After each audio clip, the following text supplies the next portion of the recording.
Peace TV, the solution for humanity.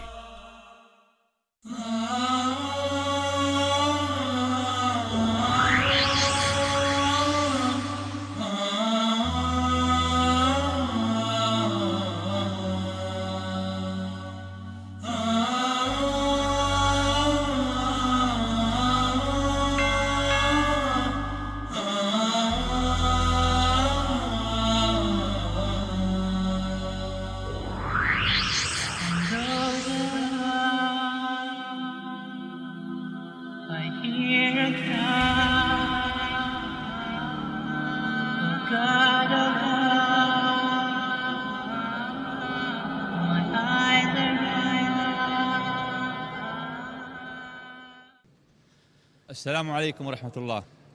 بسم الله الرحمن الرحيم. Alhamdulillah wassalatu wassalamu ala Rasulullah. Our honored guest, Dr. Zakir Naik, dear ladies and gentlemen, Assalamu alaikum.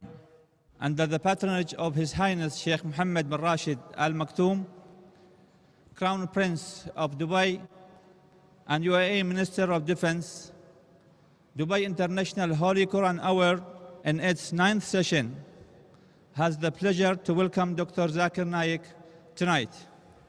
Dubai International Holy Quran Award, with its thumping successful record, it has exploring its multiple activities such this very informative program. The organizing committee extends its thanks and gratitude for your kind cooperation by gathering for this informative event. We also hope that you will continue this kind of cooperation with Dubai International Holy Quran Award. We selected the youngest competitors for this session to recite some holy verses from the Holy Quran. His name is Rafiq Muhammad from Pakistan. He is 8.5 years old. He does not talk any word Arabic. Today I met him. I told him in Arabic, "What's your name?" He could not answer the question. So please, Rafiq, come up.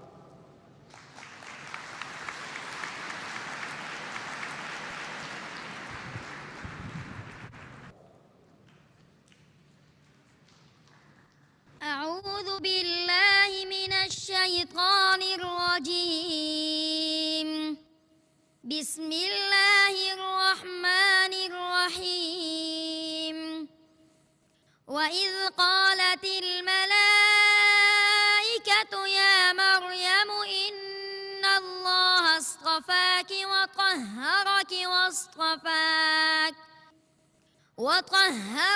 واصطفاك على نساء العالمين. يا مريم اقنتي لربك واسجدي واركعي مع الراكعين. ذلك من أنباء الغيب نوحيه إليك وما كنت لديهم إذ يلقون أقلامهم أيهم يكفل مريم وما كنت لديهم إذ يختصمون. إذ قالت الملائكة يا مريم إن الله يبشرك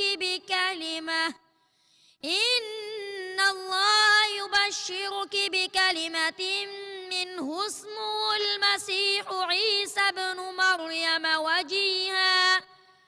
وجيها في الدنيا والآخرة ومن المقربين ويكلم الناس في المهد وكهلا ومن الصالحين.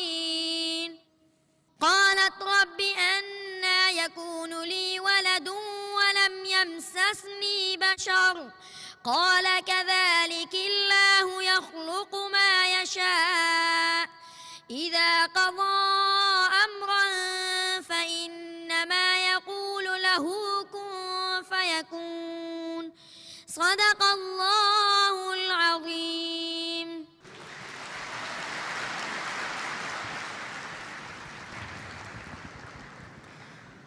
Excuse me, I will recite the translation of the holy verses our young guest just recited and mentioned when the angel said, "O Mary, indeed Allah has chosen you and purified you and chosen you above the women of the worlds.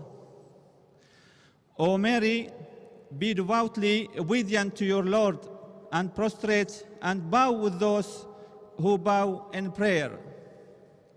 That is from the news of the unseen, which we reveal to you, O Muhammad.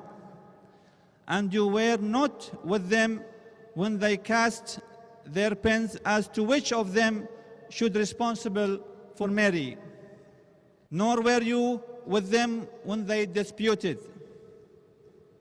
And mention when the angels said, "O Mary, indeed Allah gives you good tidings of a word from Him, whose name will be the Messiah, Jesus, the son of Mary, distinguished in this world and the hereafter, and among those brought near to Allah.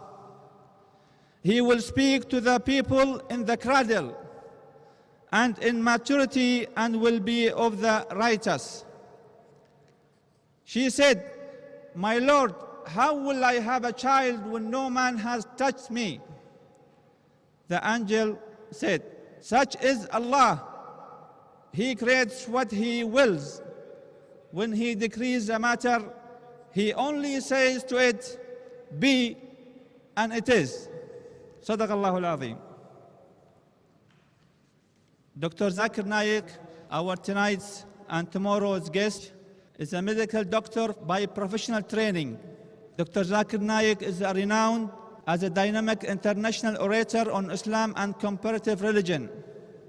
Dr. Zakir clarifies Islamic viewpoints and clears misconceptions about Islam using the Quran, authentic hadith of the Prophet, peace be upon him, and other religious scriptures as a basis, in conjunction with reason, logic, and scientific facts.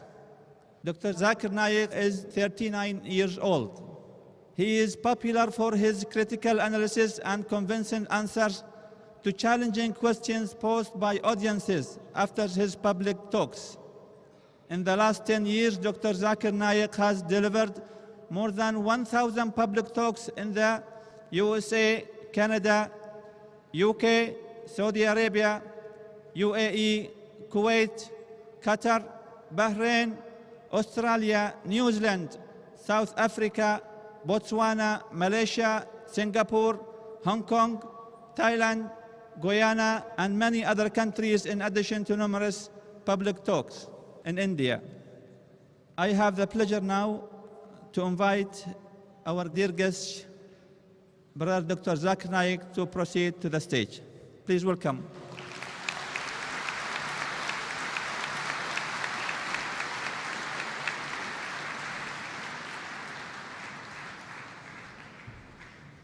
Alhamdulillah, wassalatu wassalam, ala Rasulillah, wa ala ali wa sahbihi ajmain, amma ba'd.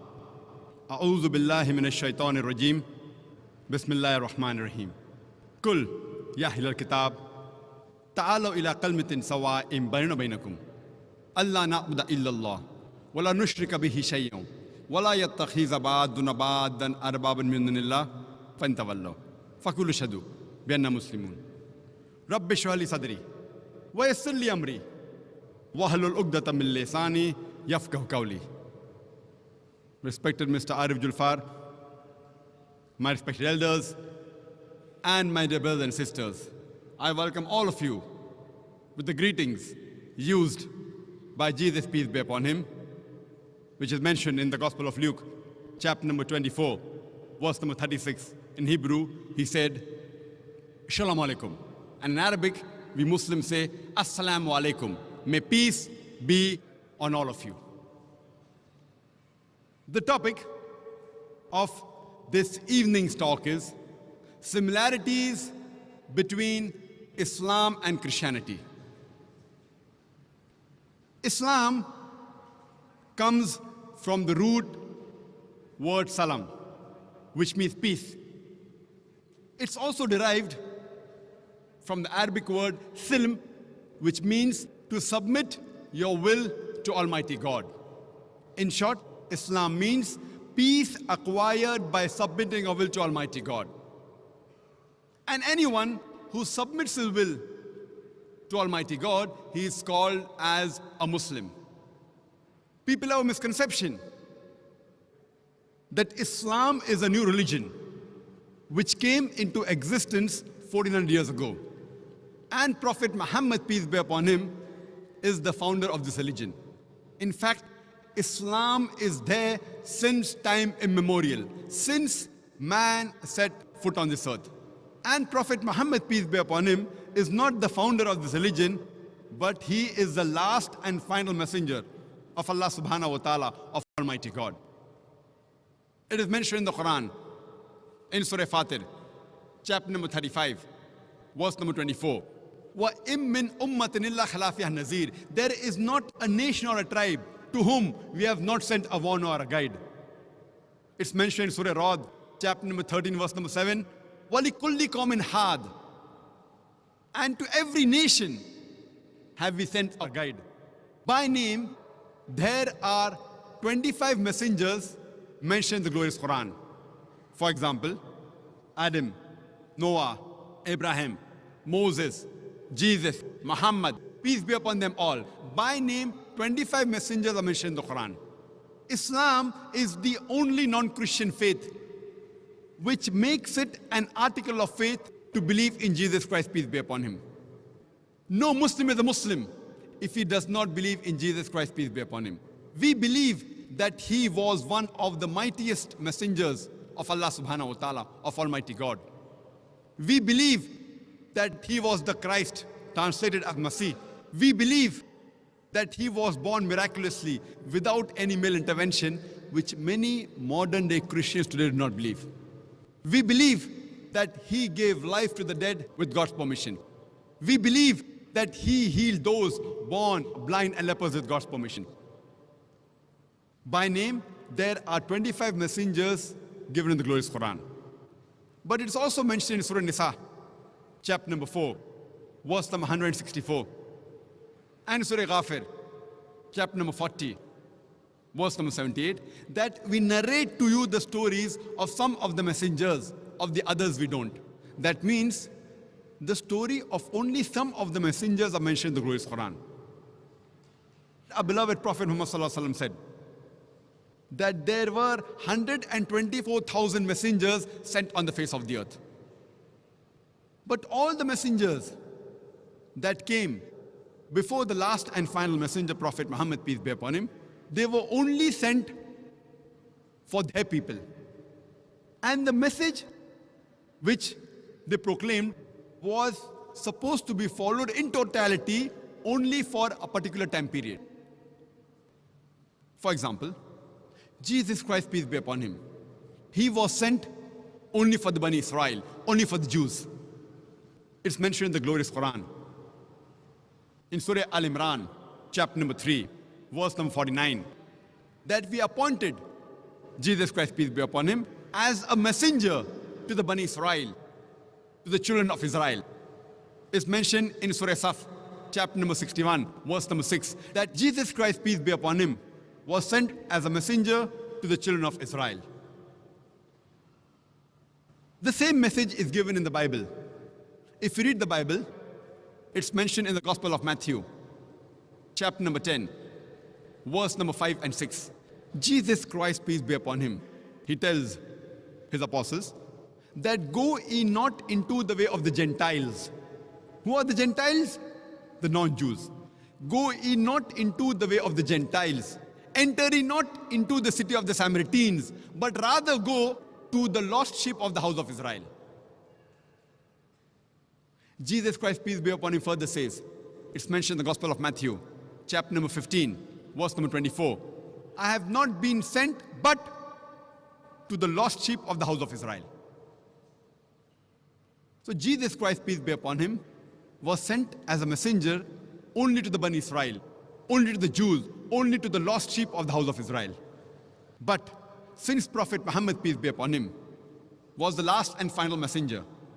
It's mentioned in the Quran, in Surah Ahzab, chapter number 33, verse number 40. Ma kana Muhammadun aba ahadim min rijalikum walakin Rasulullah wa khatamun nabiyyin wa kana Allahu bi kulli shay'in alima.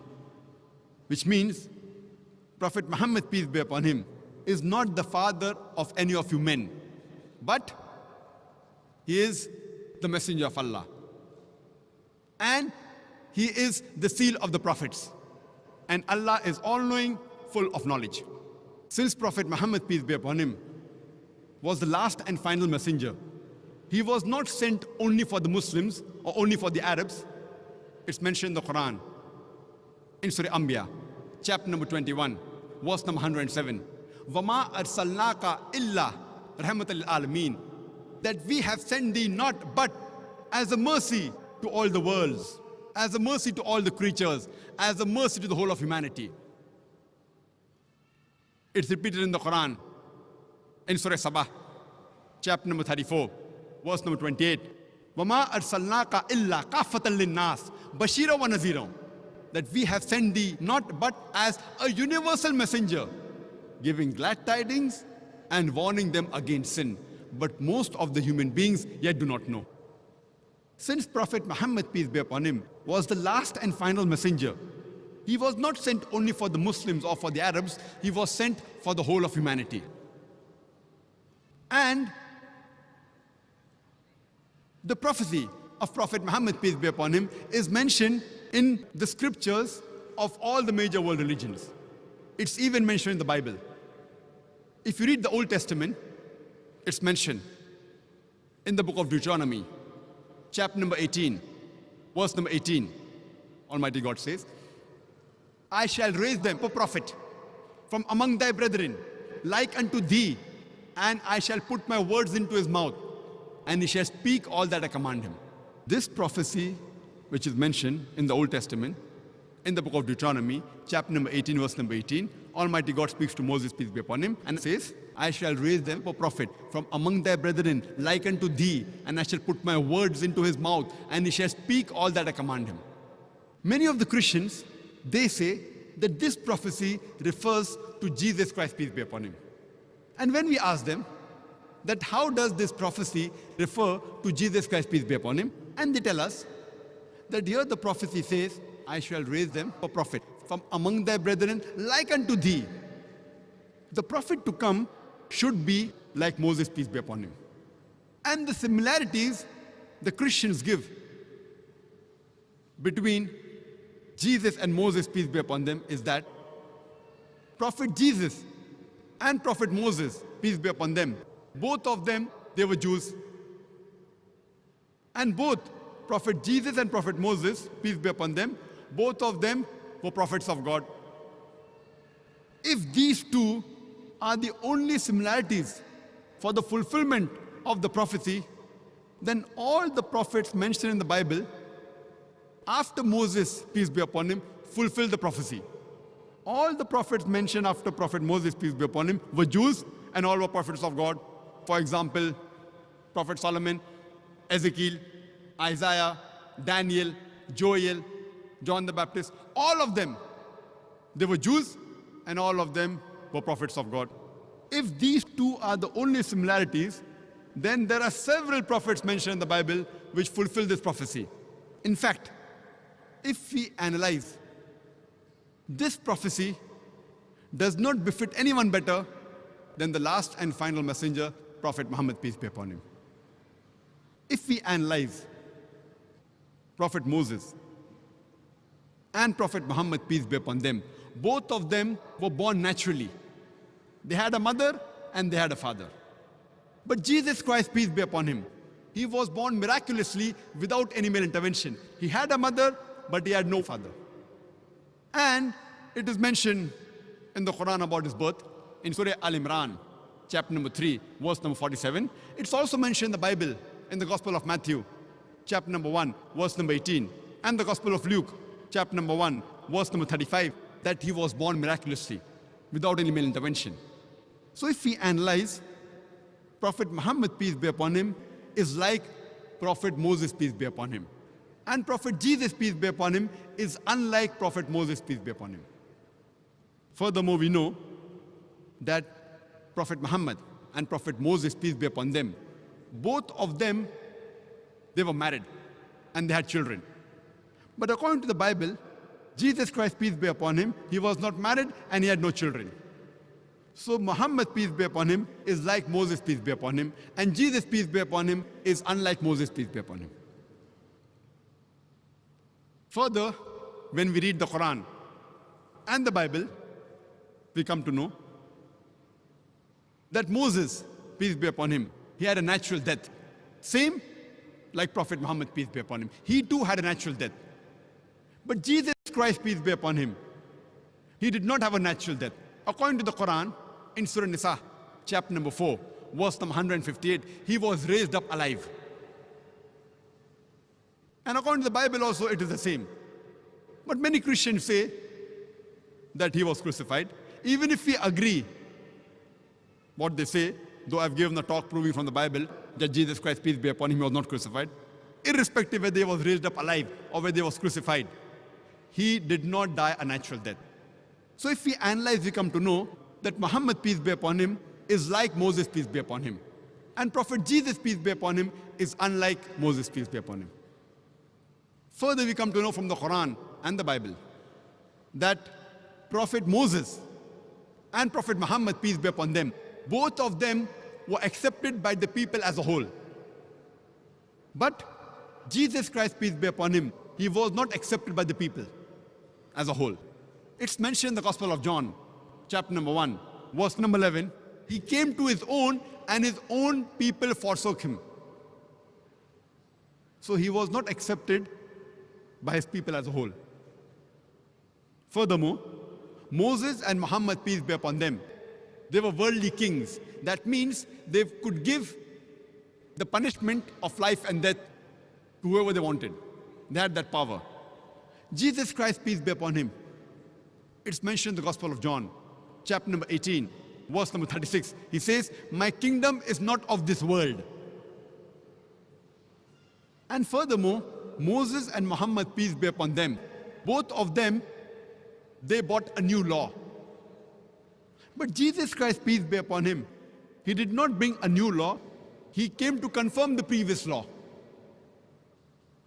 As what is mentioned clearly in the Quran, in Surah Saf, chapter number 61, verse number 6, that Jesus Christ, peace be upon him, the son of Mary, he said to the children of Israel, Ya Bani Israel, O children of Israel, I have been sent as a messenger to you, confirming the law what has come before me, and giving glad tidings of a messenger to come, whose name shall be Ahmad, which is another name of Prophet Muhammad, peace be upon him. It's also mentioned in the Quran, in Surah Araf, chapter number 7, verse number 157. It says, they follow the messenger, the unlettered prophet, which is mentioned in the scriptures, the law and the gospel. So when we read the Quran, it says that it will be prophesied in the scriptures, in the law and the gospel, about the coming of Muhammad sallallahu alaihi wasallam. So Prophet Muhammad sallallahu alaihi wasallam has been prophesied in the Old Testament, in the book of Deuteronomy, chapter number 18, verse number 18. And further it's mentioned in the book of Deuteronomy, chapter number 18, verse number 19, that anyone who does not hearken to his words, I will require of him. Some translations say, I will take revenge.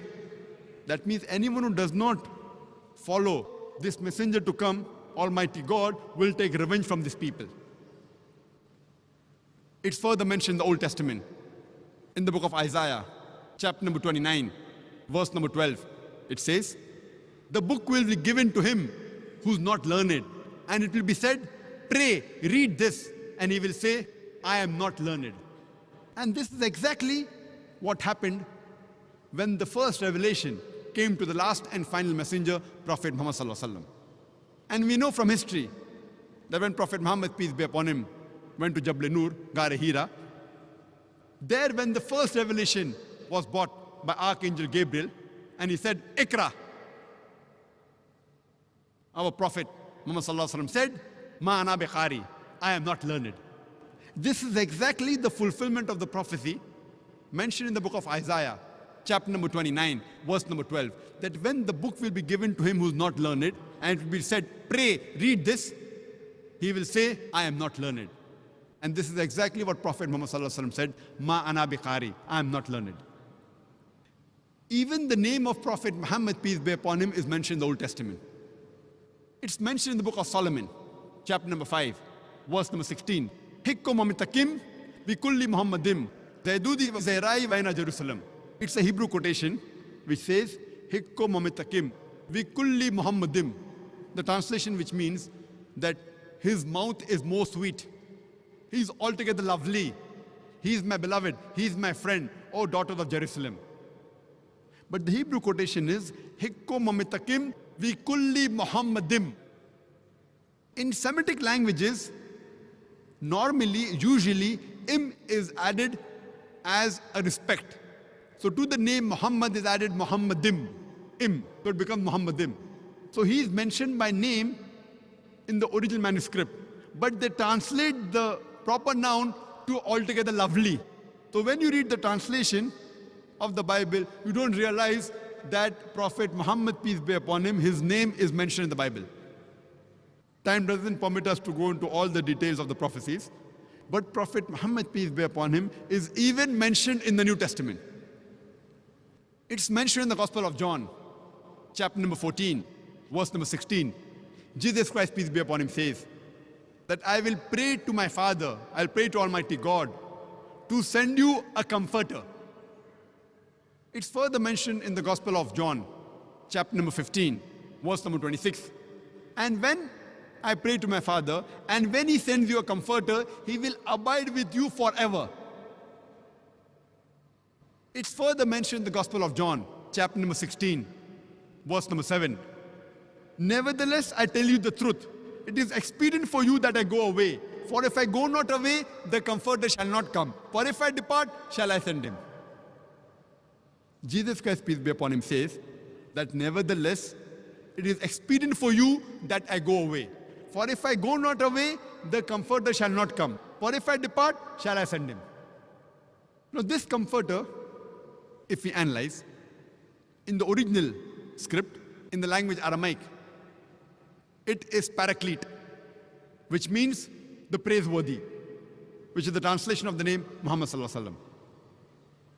But they have converted it into parakletos, which one of its meanings is a comforter. Irrespective whether it's paraclete or parakletos, alhamdulillah, both these meanings befit the last and final messenger, Prophet Muhammad, peace be upon him. But many Christians say that this prophecy about the comforter to come refers to the Holy Spirit. Now, if we analyze, the prophecy clearly mentioned in the Gospel of John, chapter number 16, verse number 7.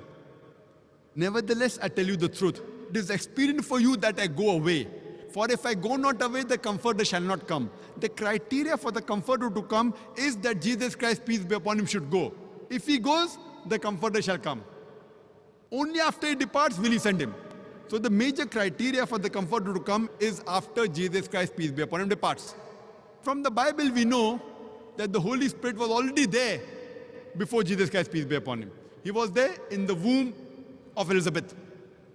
He was there when Jesus Christ, peace be upon him, was born. He was there in the Feast of Pentecost. So surely this prophecy cannot refer to the Holy Spirit. It refers to no one but the last and final messenger, Prophet Muhammad, peace be upon him. It's further mentioned in the Gospel of John, chapter number 16, verse number 12 to 14. Jesus Christ, peace be upon him, says, I have many things to say unto you, but ye cannot bear them now. For he, when the Spirit of truth shall come, he shall guide you unto all truth.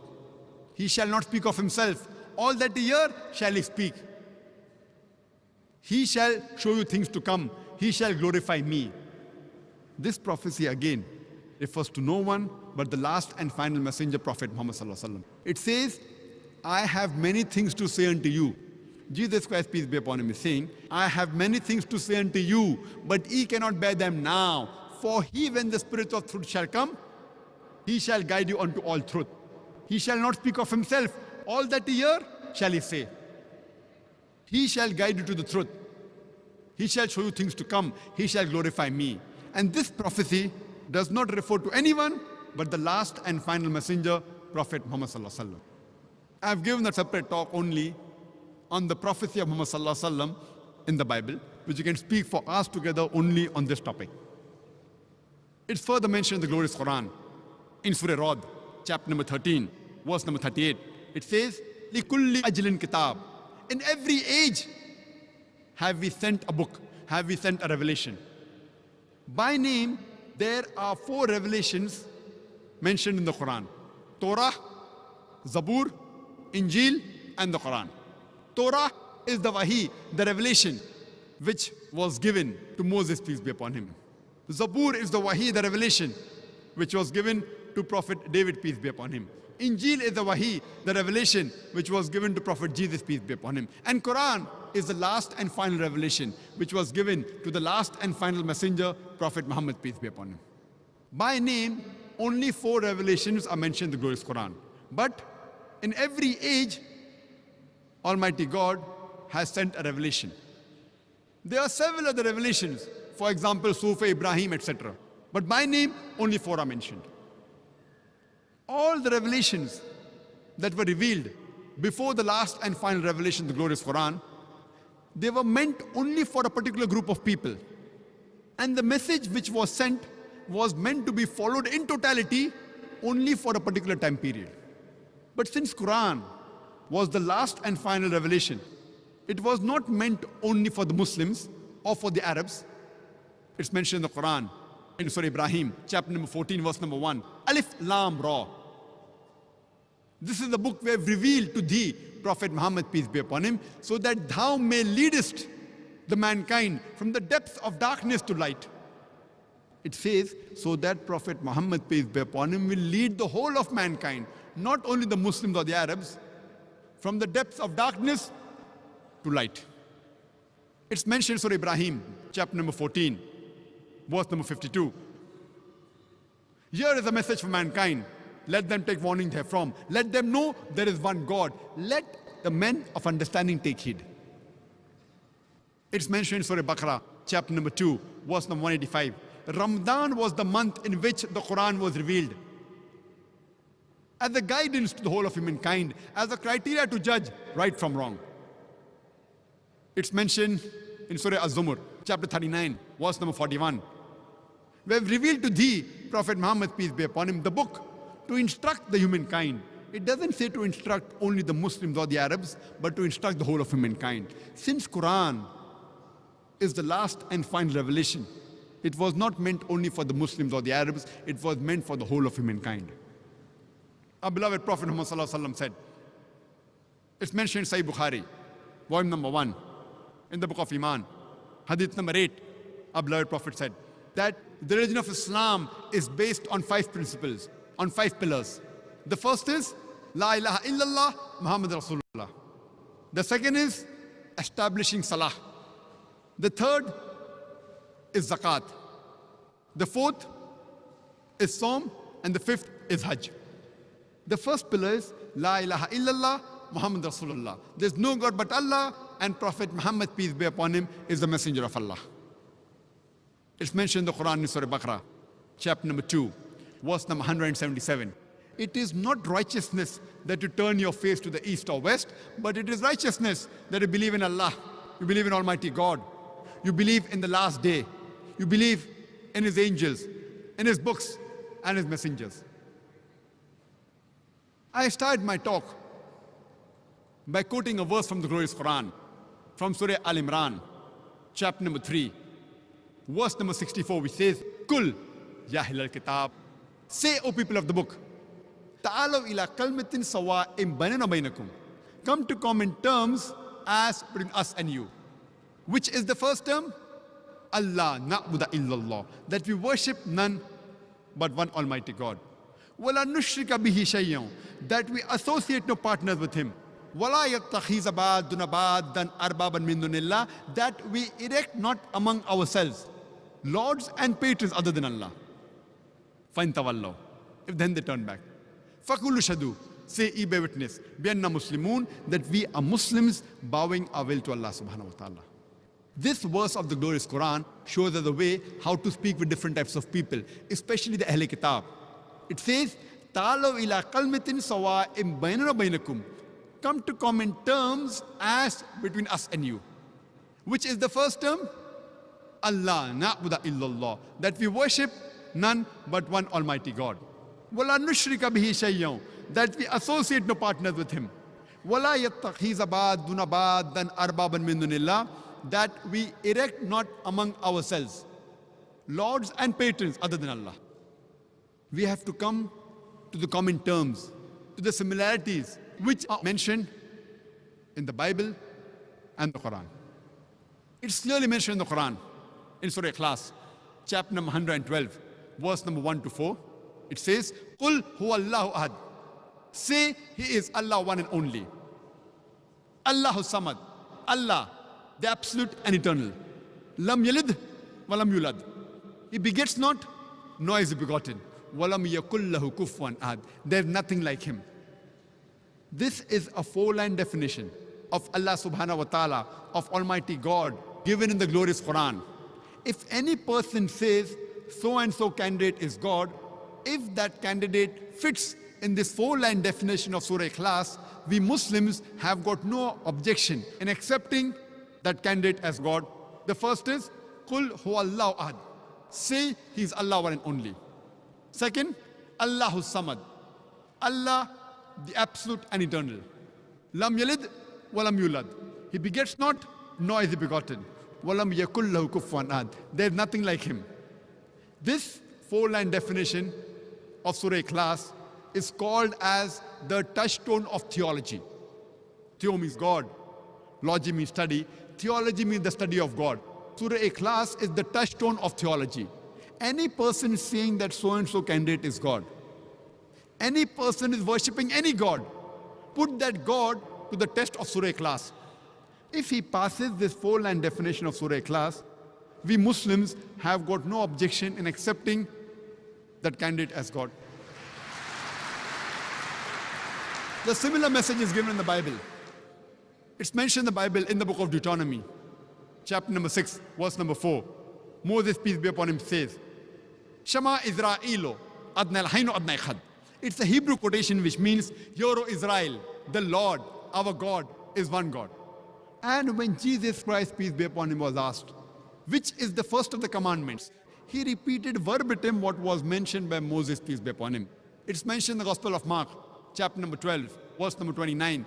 Jesus Christ, peace be upon him, says, Shema Israelo, Adnai Lahainu Adnai Echad. Hear, O Israel, the Lord, our God, is one Lord.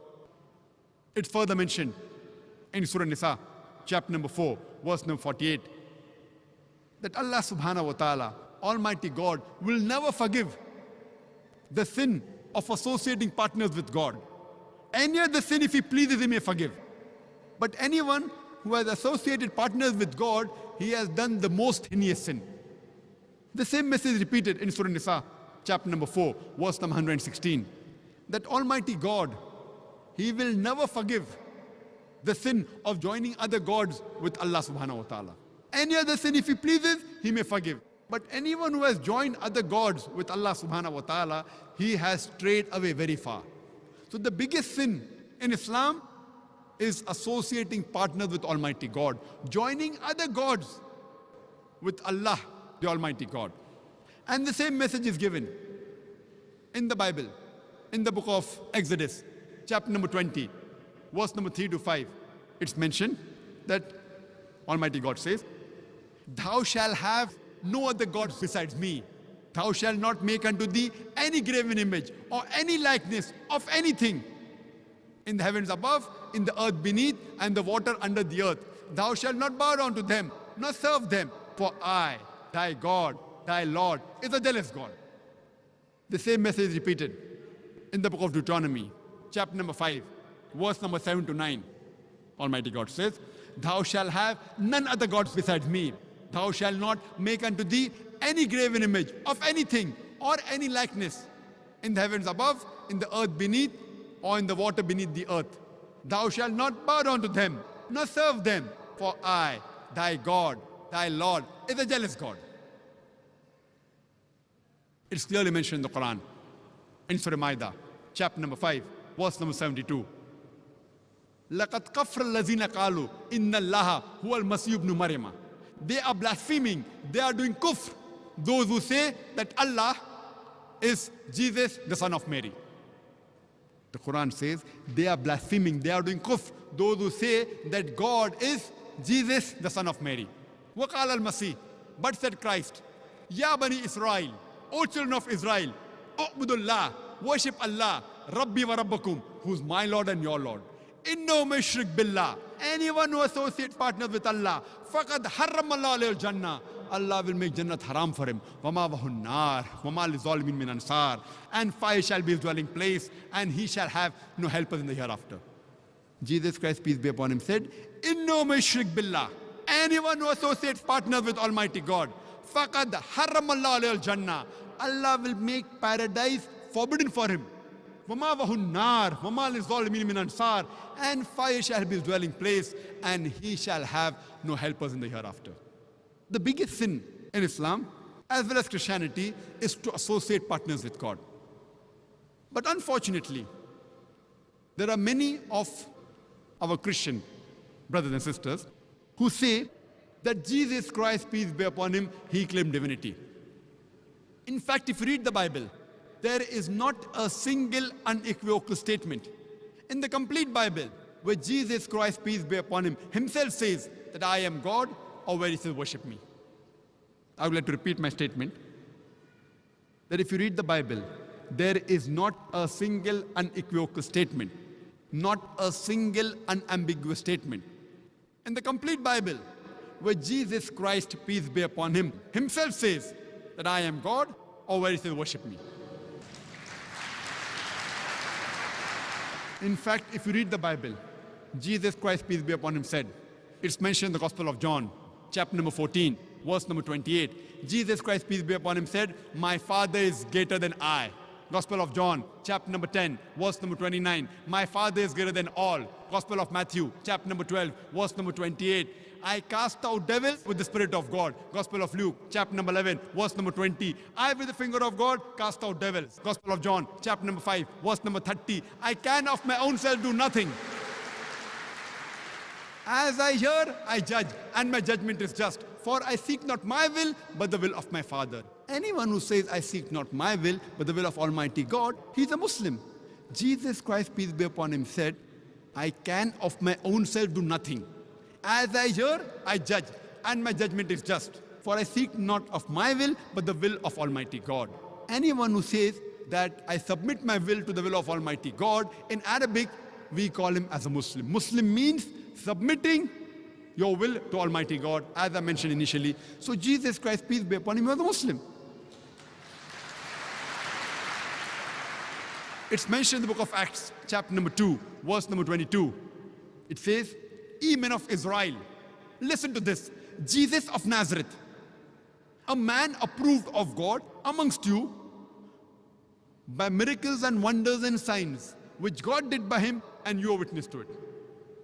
It says, Jesus of Nazareth, a man approved of God amongst you by miracles and wonders and signs, which God did by him, and you are witness to it.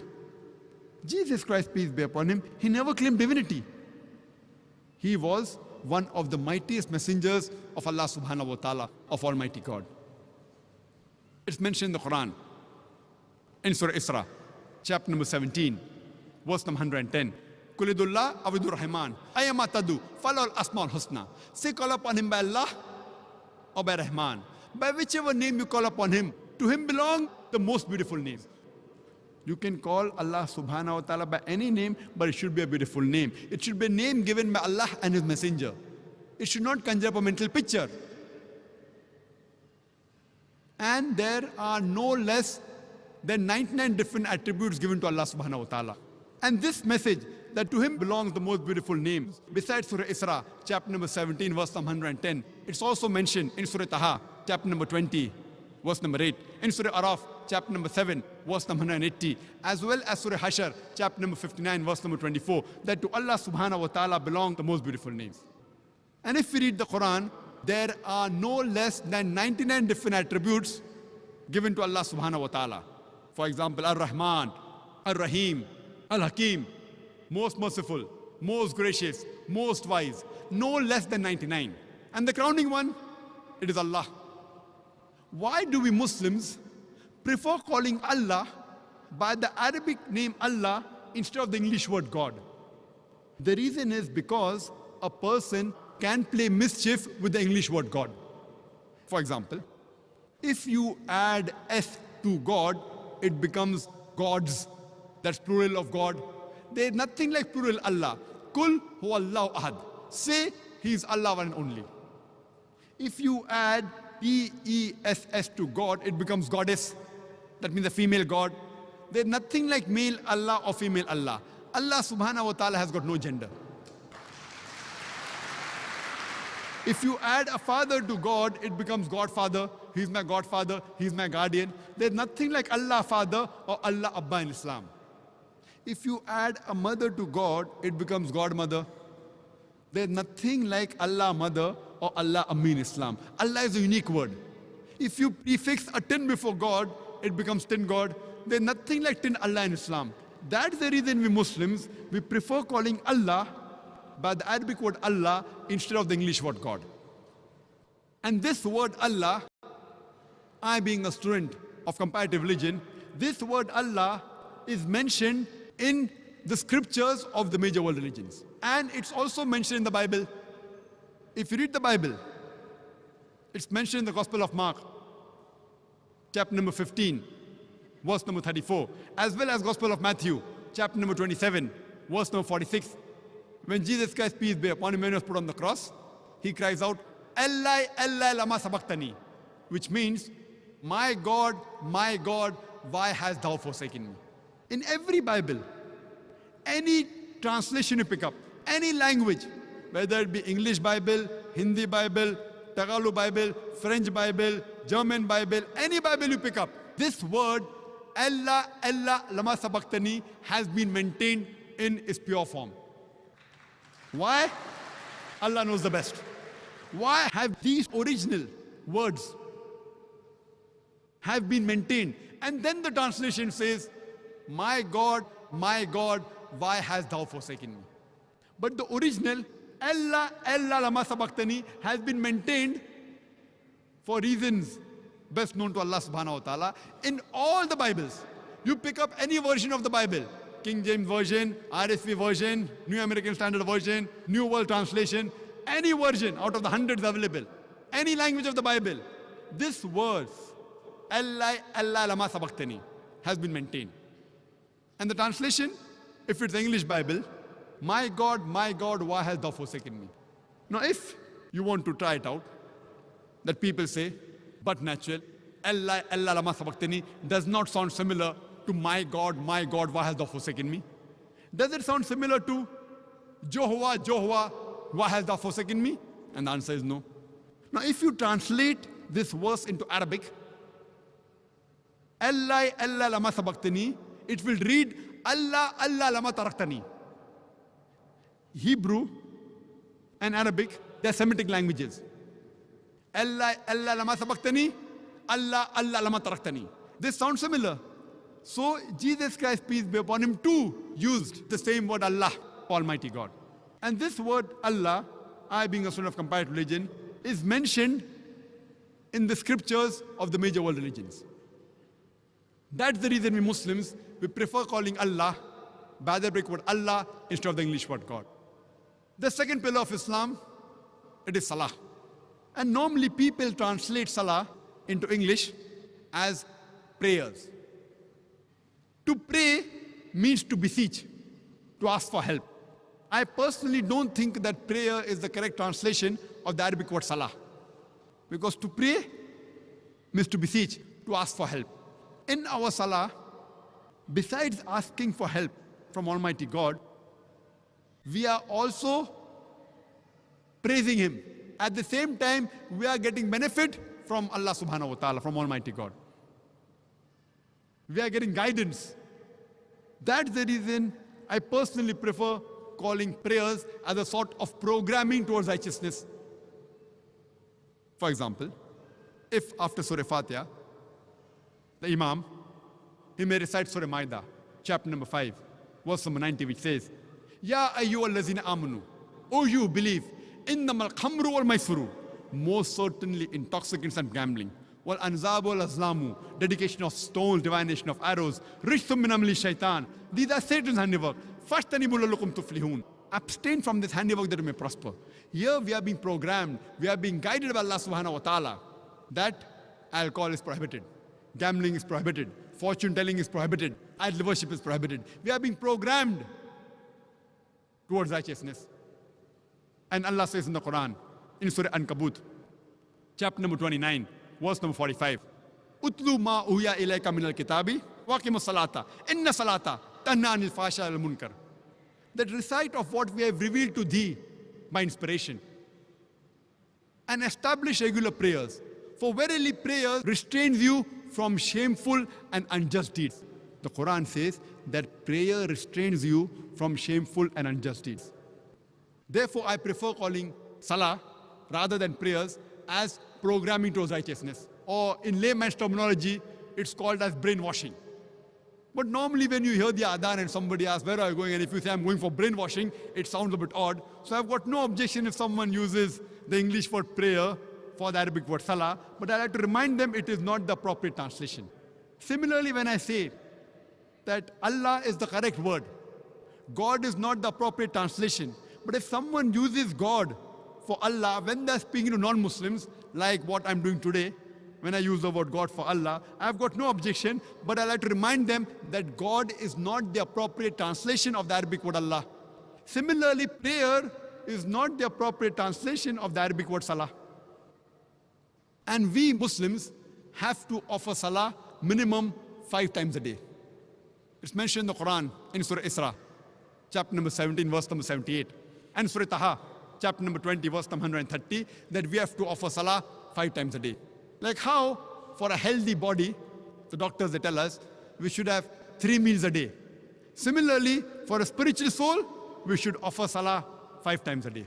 And the Quran says, in Surah Maida, chapter number 5, verse number 6, O you believe, when you prepare yourself for salah, wash your face and your hands and arms up to the elbow, and rub your head with water, and wash your feet up to the ankles.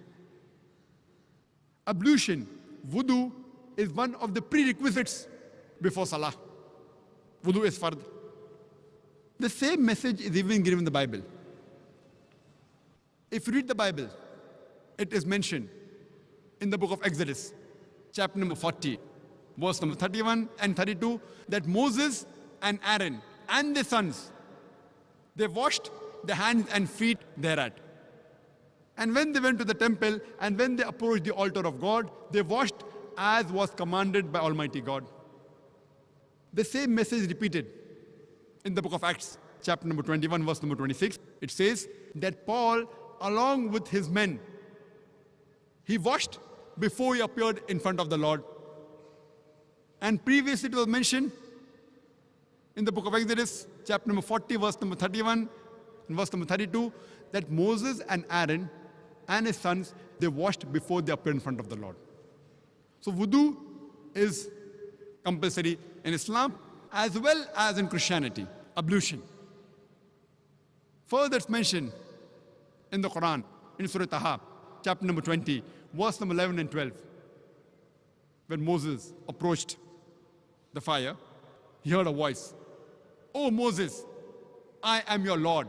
So in my presence, remove thy footwear, for thou art in the sacred valley of Tuwa.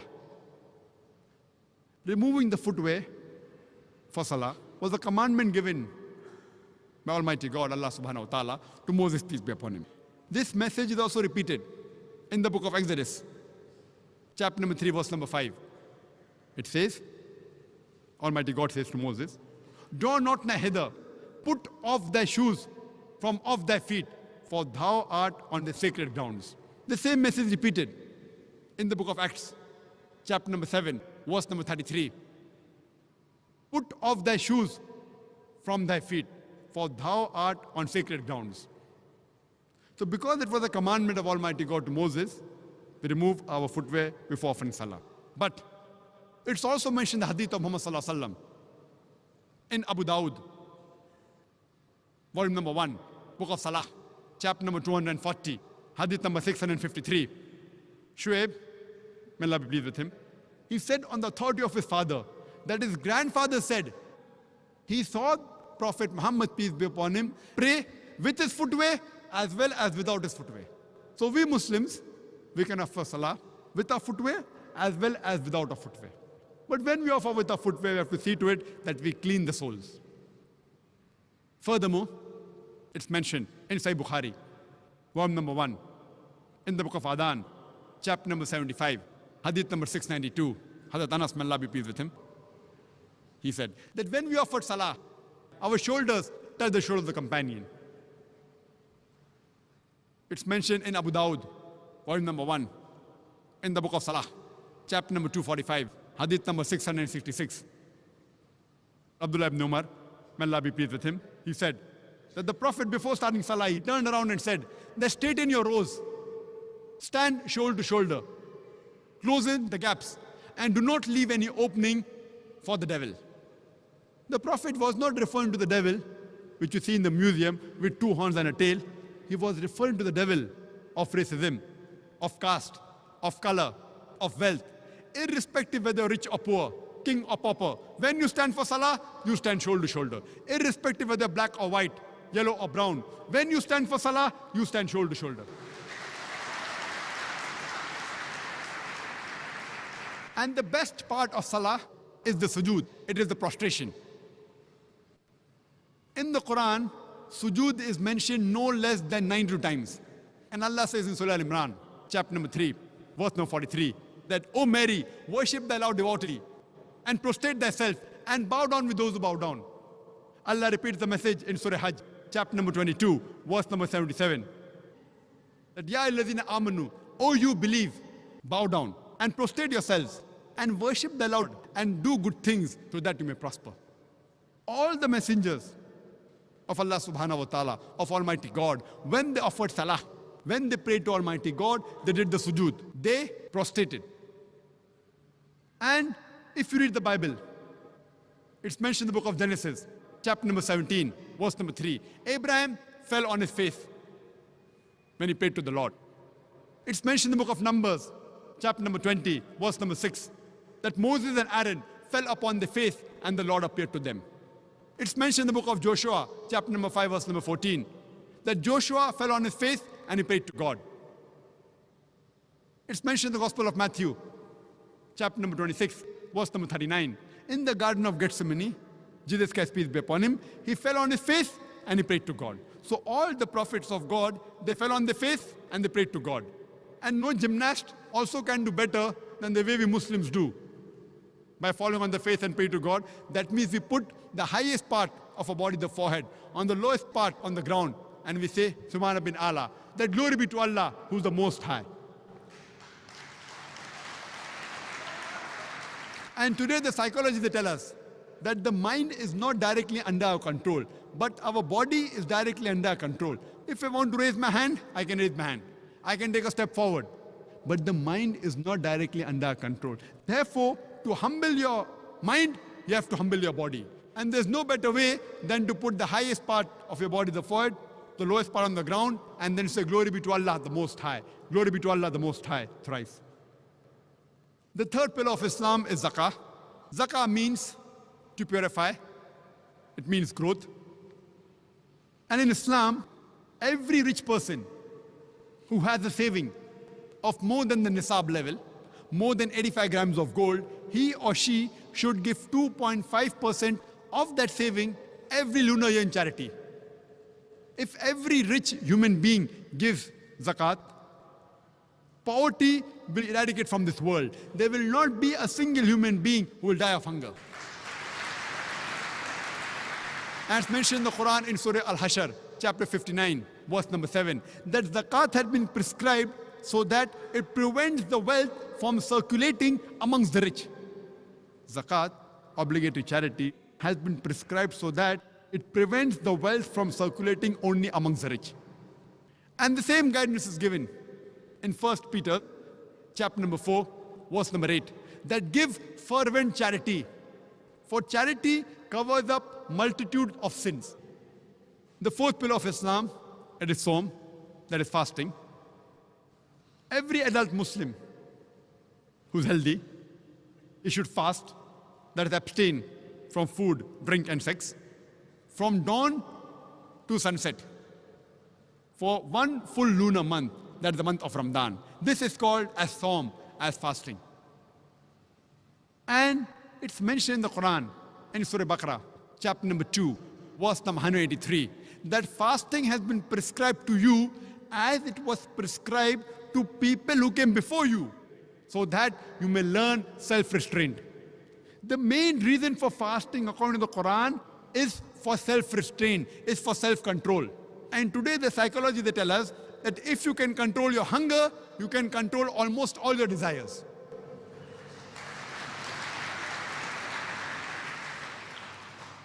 And there are various benefits of fasting, medical benefits, other benefits. You can give a talk only on benefits of fasting. For example, today medical science tells us that if you fast the way Islam prescribes for one full lunar month, it increases the intestinal absorption. It even reduces the cholesterol level. If you can abstain from smoking from dawn to dusk, very well, you can abstain from smoking from the cradle to the grave. If you can abstain from drinking alcohol from dawn to dusk, very well, you can abstain from drinking alcohol from the cradle to the grave. It gives us an opportunity to inculcate in us the habits which are good and abstain from those habits which are wrong. Fasting is also prescribed in the Bible, in the Gospel of Mark, chapter number 9, verse number 29, as well as the Gospel of Matthew, chapter number 17, verse number 21. Even the Bible prescribes fasting. The fifth pillar of Islam is Hajj.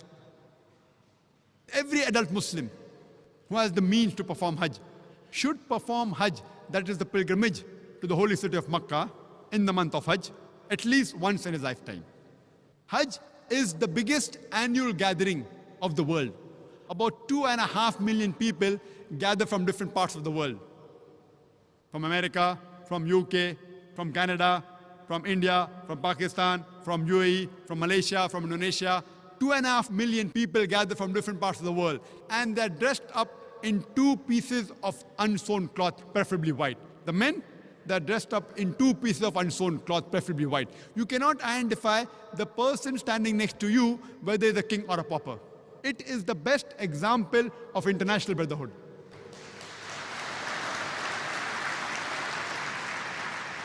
The Quran says in Surah Hujurat, chapter number 49, verse number 13, Ya ayyuhan nasu inna khalaqnakum min zakrin wa unsa wa ja'alnakum shu'uban wa qaba'ila lita'arafu inna akramakum indallahi atqakum inna Allaha alimun kabir. O humankind, we have created you from a single pair of male and female and have divided you into nations and tribes so that you shall recognize each other, not that you shall despise each other. And the most honored in the sight of Allah subhanahu wa ta'ala is the person who has taqwa. The criteria for judgment in the sight of Allah subhanahu wa ta'ala, it is not wealth, it is not color, it is not sex, it is not age, but it is taqwa, it is righteousness, it is God consciousness, it is piety.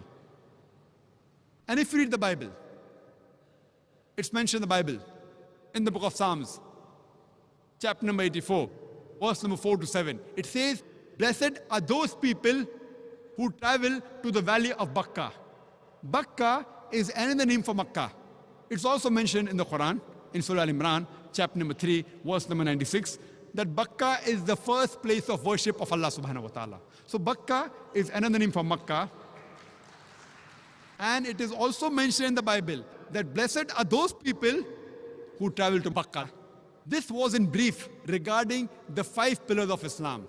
But these 5 pillars are only the pillars, they aren't the complete structure. But if the pillars are strong, inshallah, God willing, even the structure will be strong. Allah says in the Quran, in Surah Dariyat, chapter number 51, verse number 56, وَمَا خَلَقْتُ الْجِنَّ وَالْإِنسَ إِلَّا لِيَعْبُدُونَ. That we have created the jinn and the men not but to worship me. The main reason for our creation is to worship Allah subhanahu wa ta'ala. The word ibadah comes from the word abd. That means we have to serve. We have to be obedient to Allah subhanahu wa ta'ala. So if we obey the commandments of Allah subhanahu wa ta'ala, we are obeying Allah subhanahu wa ta'ala. We are submitting our will to Allah subhanahu wa ta'ala. For example, the glorious Quran says in Surah Ma'idah, chapter number 5, verse number 90, Ya ayyuhal lazina amanu, O you who believe, innamal khamru wal maisiru, most certainly intoxicants and gambling, wal anzab wal azlamu, dedication of stones, divination of arrows, rishthum min amali shaitan, these are Satan's handiwork. Fashtanibul lakum tuflihun, abstain from this handiwork that you may prosper. So if you abstain from having intoxicants, you are doing ibadah. You are worshipping Allah subhanahu wa ta'ala. You are obeying His commandments. You are submitting your will to Allah subhanahu wa ta'ala. And the same message is given in the Bible. If you read the book of Proverbs, chapter number 20, verse number 1, it says, wine is a mocker, strong drink is raging, and whoever is deceived is not wise. A similar message is repeated in the book of Ephesians, chapter number 5, verse number 18. It says, be not drunk with wine. So alcohol is even prohibited in the Bible in no less than 2 different places. So if you abstain from having alcohol, you are submitting your will to Allah subhanahu wa ta'ala. Allah says in the Quran, in no less than 4 different places. In Surah Baqarah, chapter number 2, verse number 173. In Surah Ma'idah, chapter number 5, verse number 3. In Surah Anam, chapter number 6, verse number 145. And Surah Nahl, chapter number 16, verse number 115. Hurrimat alaykumul maytutu waddamu walahmul khinzir. Wama uhilla li ghayril bi. Forbidden for you for food are dead meat, blood, the flesh of swine, and any food on which any name besides Allah's name is taken. So these 4 foods, dead meat, blood, the flesh of swine, that is pork, and any food on which any name besides Allah's name is taken, it is prohibited in the Quran in no less than 4 different places. These types of food are even prohibited in the Bible. If you read the Bible in the book of Leviticus, chapter number 17, verse number 15, and the book of Deuteronomy, chapter number 14, verse number 21, it says, you shall not eat anything which dieth of itself. So even dead meat is prohibited in the Bible. Regarding blood, there are no less than 5 different places in the Bible where blood is prohibited. If you read in the book of Genesis, chapter number 9, verse number 4, in the book of Leviticus, chapter number 17, verse number 14, in the book of Deuteronomy, chapter number 12, verse number 16, in 1 Samuel, chapter number 14, verse number 33, and the book of Acts, chapter number 15, verse number 29. The Bible prohibits having blood in no less than 5 different places. As far as the pork is concerned, it's mentioned in the Bible, in the book of Leviticus, chapter number 11, verse number 7 and 8, that the swine, though it divides the hoof and is cloven-footed, yet it chews not the cud. It's unclean for you. Thou shalt not eat its flesh, nor touch its carcass. It is unclean for you. The same message is repeated in the book of Deuteronomy, chapter number 14, verse number 8. The swine, though it divides the hoof, yet it chews not the cud. It's unclean for you. Thou shalt not eat its flesh, nor touch its carcass. And eating pork has been prohibited the 3rd time in the Bible, in the book of Isaiah, chapter number 65, verse number 2 to 5. The Bible prohibits the eating of the flesh of swine, that is pork, in no less than 3 different places. And the last, the eating food on which any name besides Allah's name that has been taken, is also prohibited in the Bible. In the book of Acts, chapter number 15, verse number 29, as well as the book of Revelation, chapter number 2, verse number 14, that any food on which any name besides Almighty God's name is taken, if that food is put on altars, then that food is prohibited even for the Christians. If Christian means following the teachings of Jesus Christ, peace be upon him, I would like to say that we Muslims are more Christian than the Christians themselves.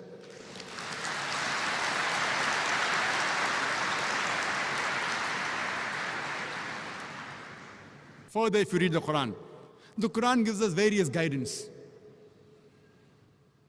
Quran says that you have to be honest. It's mentioned in the Quran you have to love your neighbors. Allah says in Surah Ma'un, chapter number 107, verse number 1 to 7, أَرَيْتَ الَّذِي يُكَذِّبُ بِالدِّينِ فَذَلِكَ الَّذِي يَدُعُ الْيَتِيمَ وَلَا يَحُضُّ عَلَىٰ طَعَامِ الْمِسْكِينِ فَوَيْلٌ لِلْمُصَلِّينَ الَّذِينَ هُمْ صَلَاتِهِمْ سَاهُونَ الَّذِينَ هُمْ يُرَاءُونَ وَيَمْنَعُونَ الْمَاعُونَ. Seest thou not the one who denies the judgment to come, who treats the orphan with harshness and feeds not the indigent? Woe to those who are neglectful of the prayers. Woe to those who only pray to be seen of men, and they do not even provide neighborly needs. So to provide neighborly need is submitting our will to Allah subhanahu wa ta'ala. And our Prophet Muhammad sallallahu alaihi wasallam said that he is not a Muslim who sleeps with his full stomach when his neighbor is hungry. And a person asked, who is the neighbor? The Prophet said, 40 houses next to you is your neighbor. Backbiting is prohibited in the Quran. The Quran says in Surah Humazah, chapter number 104, verse number 1, وَيْلُلْ لِكُلِّ هُمَزَةٍ لُمَزَةٍ. Woe to every kind of scandal monger and backbiter. If you abstain from backbiting, you are submitting your will to Allah subhanahu wa ta'ala. The Quran says that you have to love and respect and be kind to your parents. Allah says in Surah Isra, chapter number 17, verse number 23 and 24, that we have enjoined on the human beings that you worship none but me, and that you be kind to your parents. And if any one of them or both of them reach old age, don't say a word of contempt. Don't say uff to them, nor repel them, but address them with honor. And lower to them your wing of humility, and pray to the God that have mercy on them as they cherish me in childhood. The Quran says if any one of your parents or both of them reach old age, you can't even say uff to them, but address them with honor and lower your wing of humility and pray to the Lord that bless them as they cherish me in childhood. So if you love your parents, if you respect your parents, if you are kind to your parents, you are submitting your will to Allah subhanahu wa ta'ala, you are submitting your will to Almighty God. Monasticism is prohibited in Islam. Our beloved Prophet said, it's mentioned in Sahih Bukhari, poem number 7, in the book of Nikah, chapter number 3, hadith number 4. The Prophet said, O young people, whoever has the means to get married, he should get married.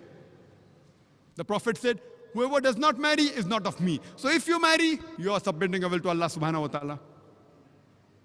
The Quran says in Surah Nisa, chapter number 4, verse number 19, that treat your wife with the footing of equity and kindness, even if you dislike her. The Quran says you have to love and be kind to your wife, even if you dislike her. You have to be just to her. So if you love your wife, you are submitting your will to Allah subhanahu wa ta'ala, you are submitting your will to Almighty God. The Quran says in Surah Isra, chapter number 17, verse number 32, that come not close to adultery, for it is an evil opening other roads to evil. So if you abstain from adultery, you are submitting your will to Almighty God. In Islam, we have a system of modesty, which is the same in Christianity. Quran says in Surah Nur, chapter number 24, verse number 30, say to the believing man that he should lower his gaze and guard his modesty. Whenever a man looks at any woman, and if any brazen thought, any unashamed thought comes in his mind, he should lower his gaze. The same message is given in the Gospel of Matthew, chapter number 5, verse number 27 and 28, where Jesus Christ, peace be upon him, says, it has been said of the old times that thou shalt not commit adultery. But I say unto you, whosoever looketh upon a woman to lust after her has already committed adultery in his heart. The same as the Quran says that lower your gaze, Jesus Christ, peace be upon him, says that anyone who looketh upon a woman to lust after her has already committed adultery in his heart. The next verse, Surah Nur, chapter number 24, verse number 31 says, say to the believing woman that she should lower her gaze and guard her modesty, and display not a beauty except what appears ordinary of, and to draw her veil, a head covering over the bosom, and display not a beauty except in front of her father, her husband, her sons, and a big list of mahram, the close relatives who she can't marry is given. There are basically 6 criteria for hijab given in the Quran and the Sahih Hadith. The first is the extent, which differs between the man and the woman. For the man, it's from the navel to the knee. For the woman, the complete body should be covered. The only part that can be seen are the face and hands up to the wrist. The remaining 5 criteria are the same for the man and the woman. The second is, the clothes they wear, it should be loose. It should not be tight-fitting. It should not reveal the figure. Third, the clothes should not be transparent. Fourth, it should not be so glamorous so that it attracts the opposite sex. Fifth, it should not resemble that of the opposite sex. And sixth, it should not resemble that of the unbelievers. These are basically the 6 criteria for hijab given in the Quran, the Sahih Hadith. And if you read the Bible too has similar criteria of modesty. It's mentioned in the book of Deuteronomy, chapter number 22, verse number 5, that the woman shall not wear clothes that which pertain to a man, and neither shall man wear the garments of the woman. Anyone who does so is an abomination to their God. That means wearing clothes of the opposite sex is even prohibited in the Bible. It's mentioned in the 1 Timothy, chapter number 2, verse number 9, that the woman should be dressed up with modesty and shamefacedness and with sobriety. They should not have braided hair or should not wear gold or pearls or costly array. And it's mentioned in the 1 Corinthians, chapter number 11, verse number 5 to 6, that the woman that prophesies it or prays with a head uncovered, a head should be shaved off. The Bible in the 1 Corinthians, chapter number 11, verse number 5 to 6, says that the woman who does not cover her head when she is praying to the God, a head should be shaved off. Imagine even the Quran and the Sahih Hadith is not as strict as the Bible, where the Bible says the head should be shaved off. So if Christian means a person who follows the teachings of Jesus Christ, peace be upon him, I would like to tell you that we Muslims are more Christian than the Christians themselves.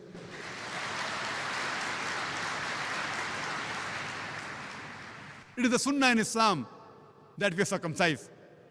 But the same message is given in the Bible. If you read the Bible, in the book of Acts, chapter number 7, verse number 8, it says that you have to be circumcised. It's mentioned in the Gospel of John, chapter number 7, verse number 22, that you have been given the covenant of circumcision. It's mentioned in the Gospel of Luke, chapter number 2, verse number 21, that Jesus Christ, peace be upon him, he was circumcised on the 8th day. So if Christian means a person who follows the teaching of Jesus Christ, peace be upon him, we Muslims are more Christian than the Christians themselves. So Muslim means a person who submits his will to Almighty God. And if Christian means a person who follows the teachings of Jesus Christ, peace be upon him, then as I mentioned earlier, we Muslims are more Christian than the Christians themselves. And as I mentioned earlier, it's mentioned in the Gospel of John, chapter number 5, verse number 30. Jesus Christ, peace be upon him, said, not my will, but the will of Almighty God. And anyone who says, not my will, the will of Almighty God, that person is a Muslim. And Jesus Christ, peace be upon him, was verily a very good practicing Muslim. I would like to end my talk by the quotation of the glorious Quran from Surah Ma'idah, chapter number 5, verse number 82, where it says that among the Ahl Kitab, the closest to the Muslims are those people who say that we are Christians. Wa akhir dawana alhamdulillahi rabbil alameen.